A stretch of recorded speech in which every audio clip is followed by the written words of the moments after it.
She's an expert witness extraordinaire and one of the reasons AB 957 was vetoed. Please welcome an attorney for parents and kids' rights, Jennifer Kennedy. Thank you so much, Jen. You're one of my heroes.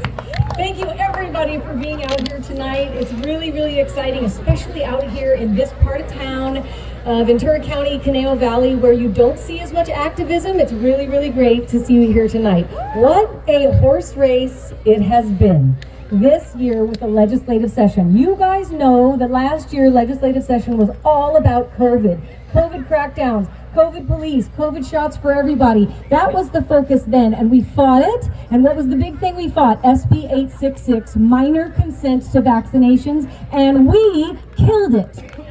So that's a testament to you guys. That's a testament to all the people who are coming out now to this grassroots wave that we have now. We're in this era, this post-COVID era, post-lockdown pandemic.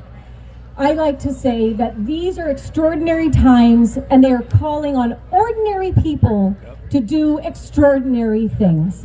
And you guys are doing that by being here today, and everything you're doing with your mama bears and papa bears, all your grassroots groups, and showing up and making those phone calls, because what did we just do? Oh, sure, it's fun to say, I helped bring AB 957 down, but so did all of you. You guys know AB 957 was going to be the worst and most dangerous bill for parents in California. It was going to require, as a matter of law, affirmation of gender transition, child sex change. It was going to require that in family court.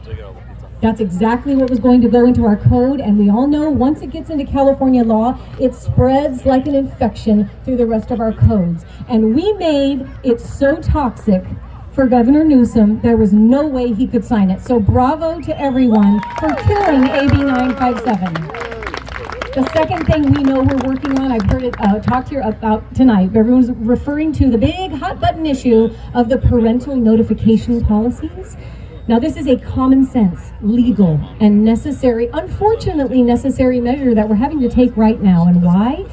Because we've all recently learned that unfortunately, the Cal Department of Education has been lying to our schools, and they in turn have been lying to teachers who have been lying to parents. And the big lie, all of this is that there's some law out there that requires or entitles a school to lie to parents about a child who is identifying as transgender on campus. Bill Essayli, well, let me back up and say, Attorney Erin Friday, who is one of the hardest working women I know in Northern California. Thank you for Erin Friday.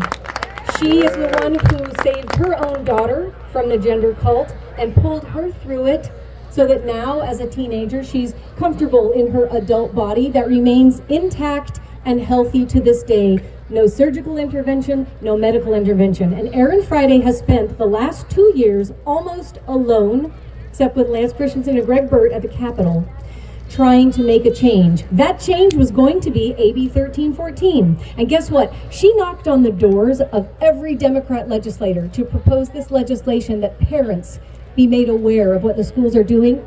Democrats said no.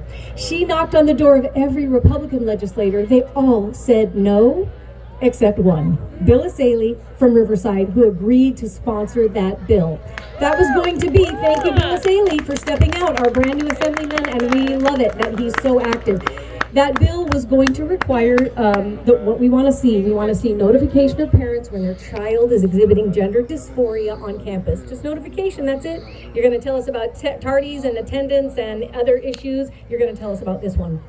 Well, of course, they killed it, and they didn't even give it a hearing. So now we're going district by district, and we're enacting it in every board throughout this state. So we're having great success. I'd like you to keep working in your area to get a board to bring these policies in place. Now, since the horse race is almost over, you all know that Governor Newsom has until October 14th to sign the last of the bills. That's his deadline. That's our deadline. He's, of course, overnight, oh my gosh, last night he signed AB 1078 to take away school curriculum. Control from the local boards. I was at a board meeting in Glendora, and I wanted to tell the board, guys, guess what just happened to all of you? Your governor just took away all your rights to control your curriculum right here in your district. And by the way, those are the same people aligning against the parental notification policies. What we need to do now is this: Protect Kids CA. Go to protectkidsca.com. We need to get these on a statewide level. These are the 3 initiatives we are rolling out, and they are: 1, school transparency and partnership; school partnership with parents; and honesty. That's going to hit that issue. Number 2, protect girls' sports and spaces. We need protection of our girls in the places they need to have their sports and their private spaces. And finally, protect our children from reproductive harm. We're going to end the mutilating surgeries and the sterilizing drugs in the state of California, and we're going to do it with your help. We need your army to mobilize for these 3 initiatives. Thank you, everybody, for everything you're doing. It's a pleasure to fight alongside you, and good night. Thank you. Thank you. And